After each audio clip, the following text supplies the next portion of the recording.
Ora, seja bem-vindo a mais um Corporate Business. O programa, como sabe, aqui no canal A Cor do Dinheiro, feito em parceria com a Btocnet e serve para quê? Para lhe levar a melhor informação financeira fiscal. Isto não é complexo, nem é de superioridade, nem é estarmos a gabar, mas o José Pedro Farinha tem efetivamente razão quando diz que é a melhor informação financeira fiscal. Ora, como sabe, todos os meses nós sentamos aqui, está o José Pedro Farinha, que é o diretor-geral, ou o CEO, se quiser, da Btocnet, está a Isabel Cipriano, que é presidente da Apotec, e hoje temos um convidado especial, que é o Hermínio Monteiro, que é o presidente da CIP. Ora, qual é o tema deste mês? É muito simples. IRC. Como sabe, é o imposto que as empresas pagam sobre os lucros. Mas antes de irmos a isso, vamos ao Vox Pop deste mês. Tem a ver exatamente com o IRC.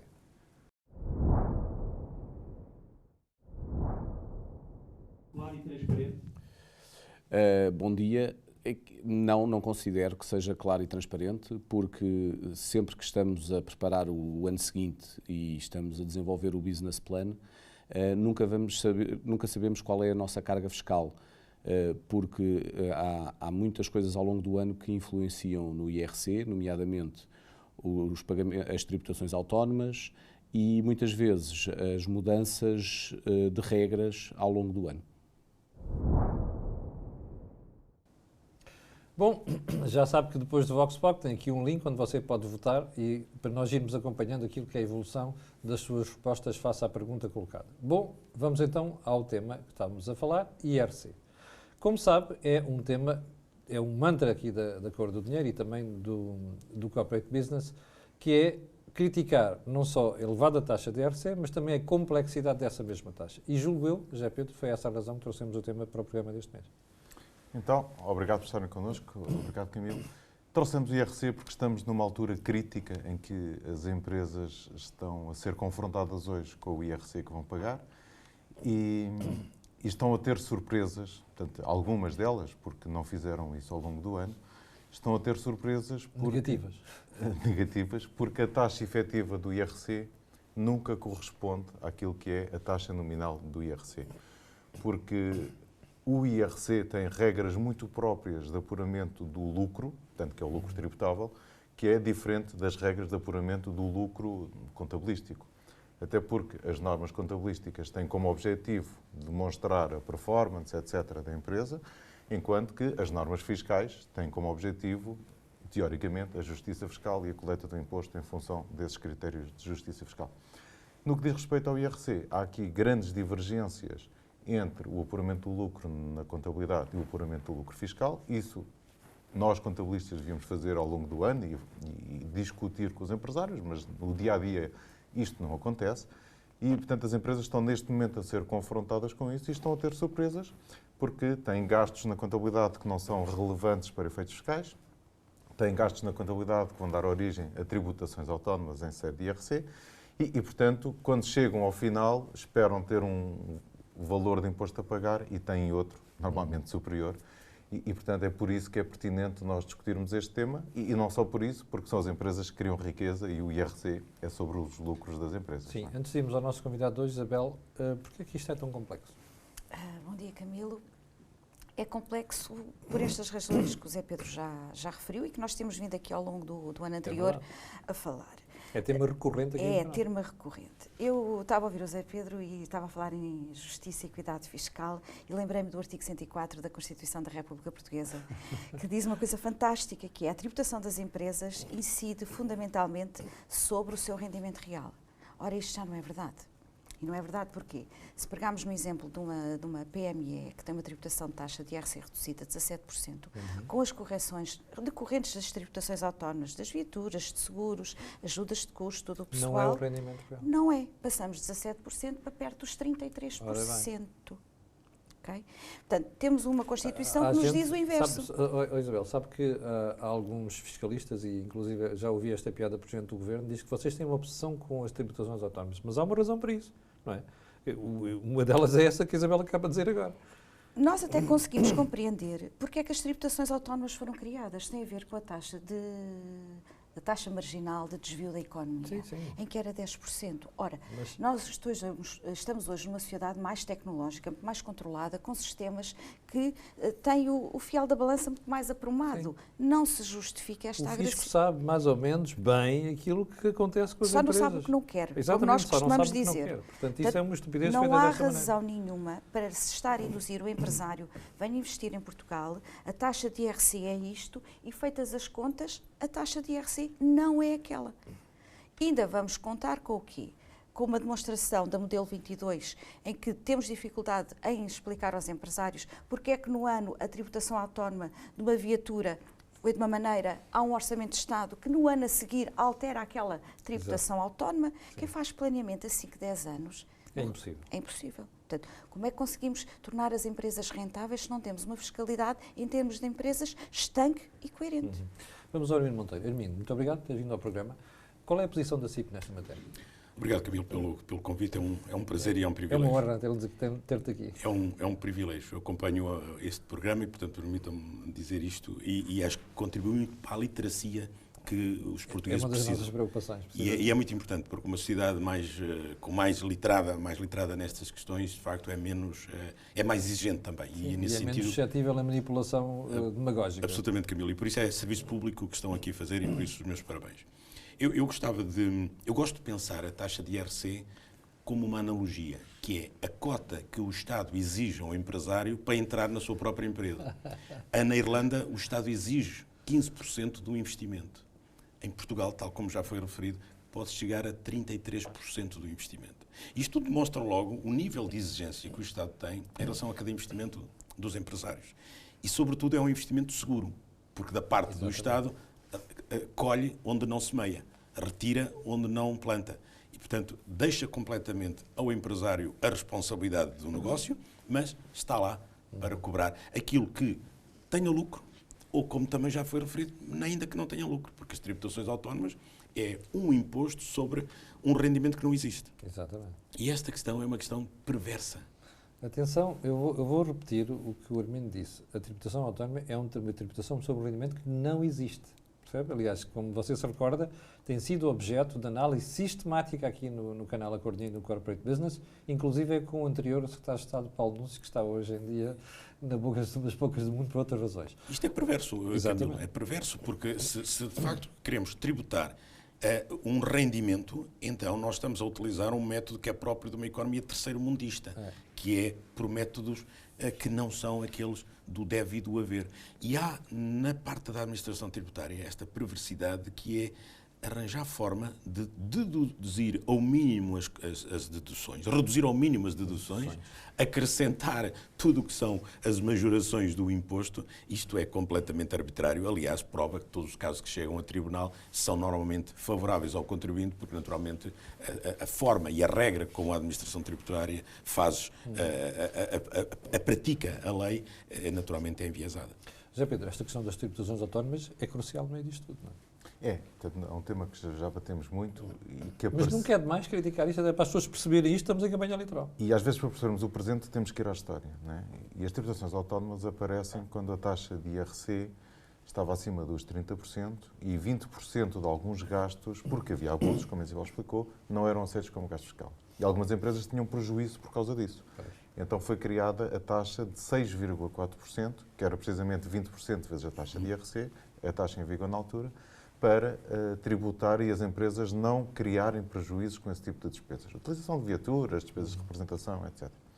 Eu acho que hoje já ninguém se lembra disso, porque hoje temos taxas de tributação autónoma muito acima da taxa nominal de IRC. E, portanto, perdeu-se qualquer sentido. Portanto, hoje é quase criminoso ter um carro numa empresa, é quase criminoso ir almoçar com um cliente, porque isso tem um castigo de tamanho nas tributações autónomas que deixou de fazer sentido. E o que é que acontece? Em vez de fomentarmos a legalidade da tributação, fomentamos o quê? A economia paralela. Porque se eu vou pagar a tributação autónoma, então nem quero fatura. Portanto, isto é a visão do empresário que tem pouca literacia financeira e fiscal e, portanto, se o contabilista lhe disse que ele vai pagar imposto sobre isso, então ele paga por fora. Portanto, estamos a fazer tudo ao contrário. Não é? E logo, a tributação autónoma tem aqui um peso significativo. Né? Eu tenho aqui um exemplo simples de uma empresa que tem, uma microempresa, portanto tem um lucro de 3.500 euros, o que lhe daria um IRC a pagar à taxa nominal dos 17%, como ele explicou, de 595 euros. Esta empresa tem um carrinho, não é um carro que estou a pegar, não. Tem um carrinho. Já tem uma tributação autónoma de 8,5% sobre todas as despesas. E, portanto, esta empresa tem mais 540 euros de tributação autónoma, taxa de IRC Em cima 33. Isto é o Ou exemplo... seja, como é que com um lucro de 3 mil euros, de repente, salta para uma taxa de tributação de 33 e não de 17? Exatamente. E o que é que está anunciado? Que Não o sei IRC... se o Dr. Nuno Félix, que veio aqui fazer uma vez um show-off muito grande em relação a taxas de tributação e que levou depois do respectivo troco, não sei se ele estiver atento, mas eu acho que vou tirar este pedacinho desta intervenção do José Pedro Farinha e do Hermínio Monteiro para lhe mandar depois por WhatsApp. Mas deixa-me voltar aqui ao Hermínio. Hermínio, isto são matérias graves para a vida das empresas, para o investimento, para a previsibilidade daquilo que é o retorno do investimento de uma empresa. Porquê é que isto não está a entrar na campanha eleitoral? Camilo, Não é matéria que nós tratemos aqui, mas como estamos em campanha eleitoral é fundamental. isto sobretudo, e é com este exemplo que foi notável, que foi dado, sobretudo traduz uma coisa, desconfiança. A administração tributária desconfia dos cidadãos e desconfia dos contribuintes. Sim. E sejam eles pessoas singulares, sejam eles pessoas coletivas. Desconfia. E, portanto, toda a base é feita numa base de trincheira. É o inimigo e a administração tributária. E aquilo que, não é por acaso, Camilo, que em Portugal se chama autoridade tributária. Sim, sim. Nos outros países chama-se agência tributária. Nós aqui chamamos de autoridade tributária. Autoridade tributária.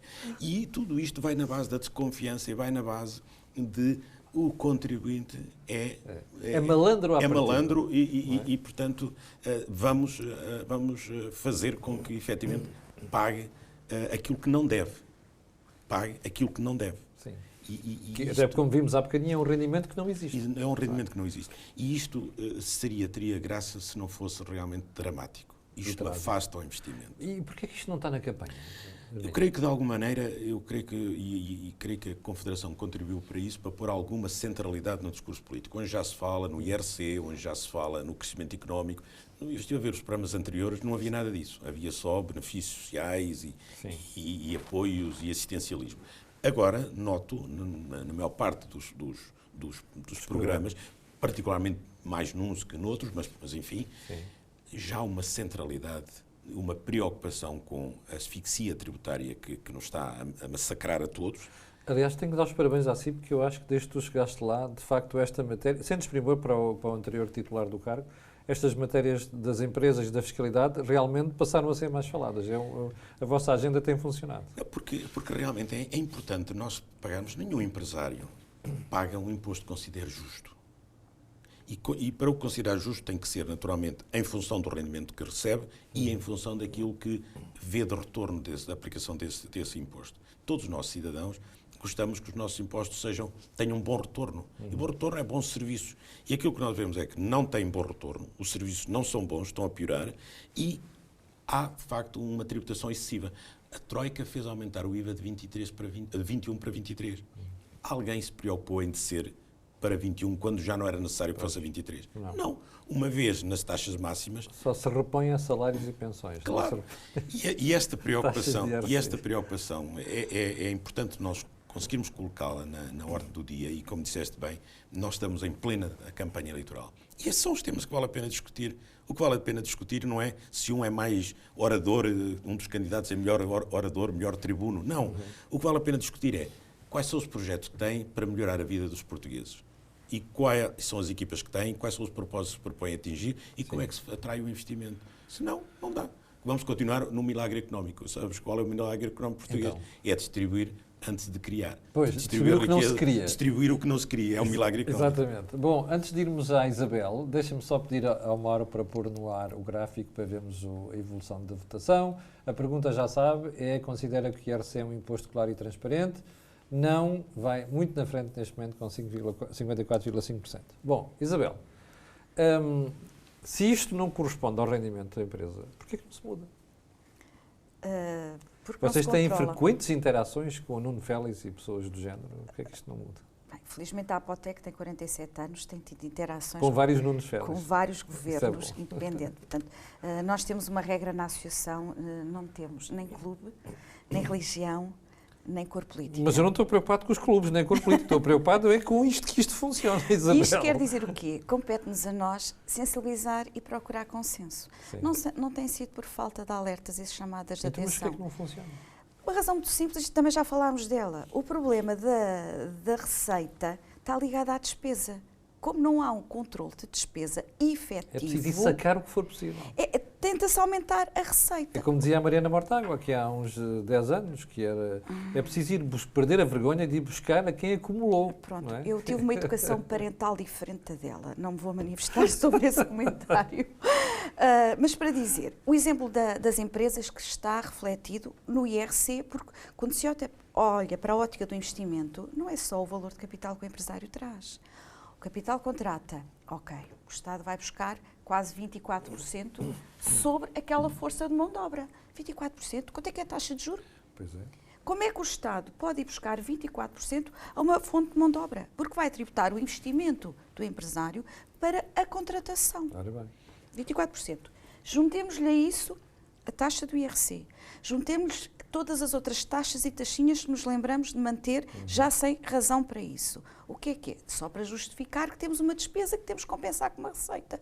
O problema está na ótica da despesa. Se olharmos para o exemplo da Segurança Social, o Tribunal de Contas, que é o órgão de supervisão e auditoria do Estado, vários anos, sucessivamente, chama para a atenção que não há controle da conta de pagamentos da Segurança Social. É verdade. Isto está no relatório do Tribunal de Contas. Porque os elementos prestados aos auditores do Tribunal de Contas são diferentes. Não há prova de que há controlo. Portanto, há insuficiência.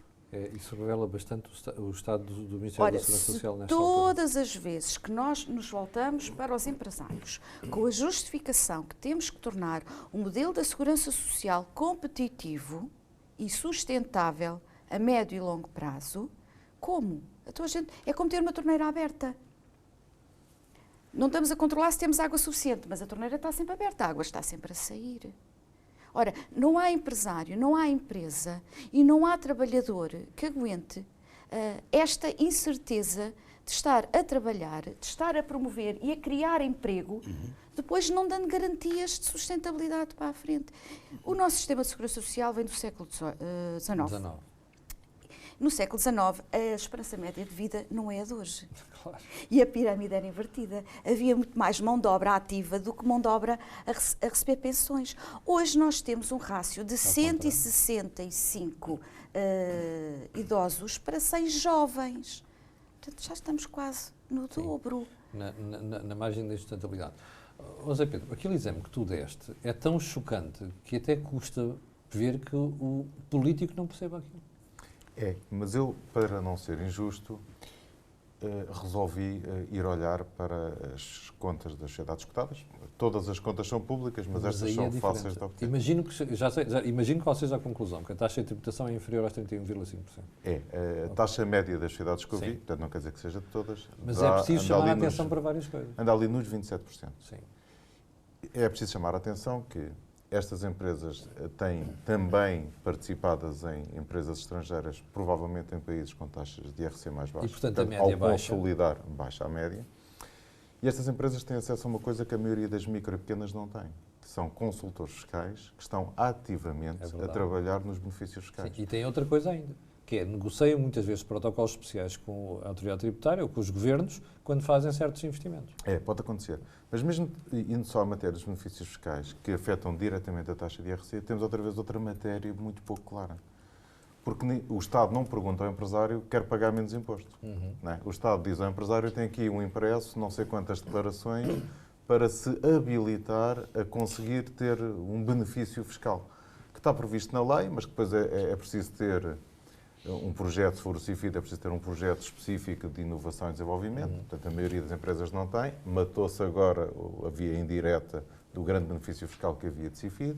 O REFAI implica uma análise de cuidado e planeamento para se ter benefício fiscal sobre esse tipo de investimento, em que as grandes empresas, até pelo volume, conseguem ter equipas especializadas só a trabalhar nisso e também na otimização dos benefícios fiscais e das tributações autónomas, que as micro e pequenas empresas não têm.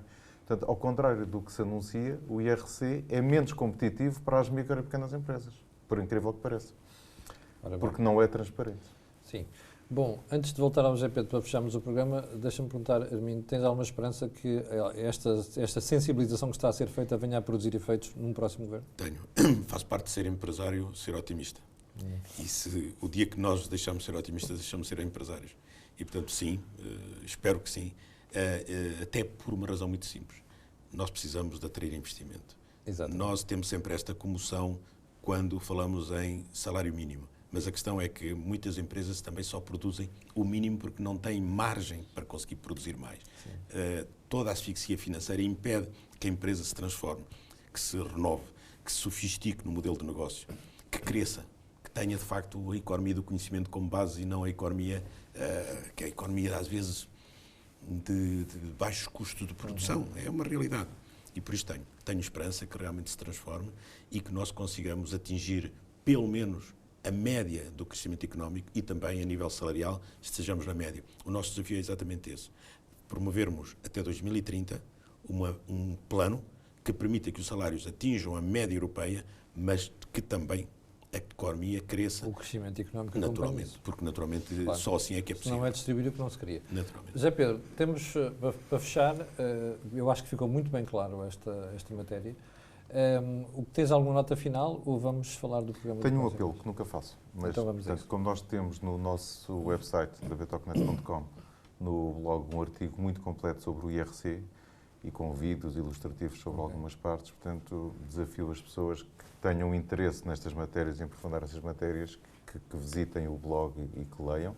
E também temos um simulador sobre tributação autónoma, neste caso só do automóvel, versus soluções alternativas, legais, obviamente, e, portanto, fica o desafio e o apelo para que as pessoas visitem o website e façam esta análise. Já temos tema próximo mês? Não. Não temos, nunca temos. E o mail para as pessoas que venham se tiverem dúvidas? Eu faço sempre esta pergunta só para envergonhar o José Pedro Farinha. corporatebusiness@betocnet.com. Mas não penso que é balda do José Pedro Farinha. A explicação é muito simples, é que nós procuramos que haja alguma atualidade nos programas, está a ver? Adequar ao momento em que nós estamos a viver. Daí o decidirmos muitas vezes qual é o tema do programa já com o decurso do mês. Bom, foi o Corporate Business deste mês a explicar a taxa efetiva de IRC. Nós voltaremos no próximo mês. Já sabe, se tiver dúvidas, pode escrever aqui para o e-mail que o José Pedro Farinha divulgou. Fique bem, nós voltaremos no mês de março.